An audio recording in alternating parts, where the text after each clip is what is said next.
Indian freedom struggle में 1885 में Indian national Congress का एस्टैब्लिशमेंट हो जाता है। कांग्रेस शुरू से ही एक पॉलिटिकल ऑर्गेनाइजेशन होता है जिसका पर्पस इंडियन फ्रीडम स्ट्रगल और नेशनल अवेकनिंग को आगे बढ़ाना होता है। 1885 तक तकरीबन ये पूरे देश में क्लियर हो जाता है कि ब्रिटिश रूल की वजह से इंडियंस की सफरिंग बढ़ रही है।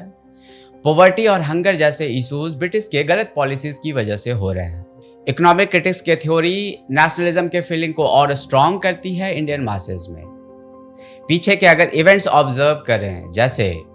1857 का विद्रोह,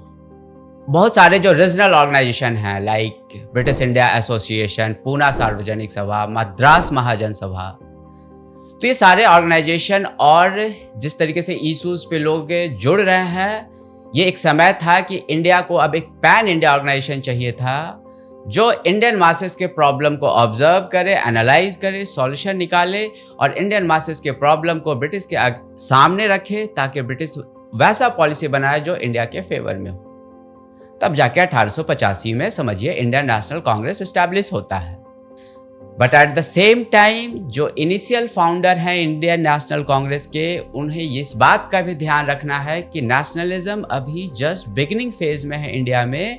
और अगर चाहेगा तो ब्रिटिश अभी कभी इसे दबा सकता है, इसलिए इसे एंटी ब्रिटिश ऑर्गेनाइजेशन करके प्रपोज नहीं कर सकते थे ये लोग। इसलिए हम देखते हैं कि कांग्रेस के फॉर्मेशन में ब्रिटिश ऑफिशियल्स एओ ह्यूम का एक रोल होता है, और यूँ कह सकते हैं कि जो इंडियन लीडर्स है एओ ह्यूम को ब्रिटिश ऑफिशियल को एक प्रोटेक्टिव शील्ड की तरह यूज़ करते हैं ताकि इस कांग्रेस को बचाया जा सके और the process of national awakening और फ्रीडम स्ट्रगल को आगे बढ़ाया जाए। हालांकि ये जो इनिशियल फेज है, जो इनिशियल बिगनिंग है, इसकी वजह से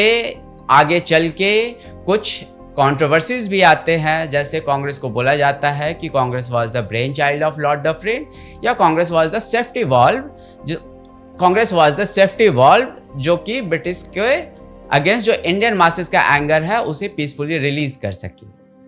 आगे चल के हम यह भी देखते हैं कि ये थ्योरी जब हम क्रिटिकली एनालाइज करते हैं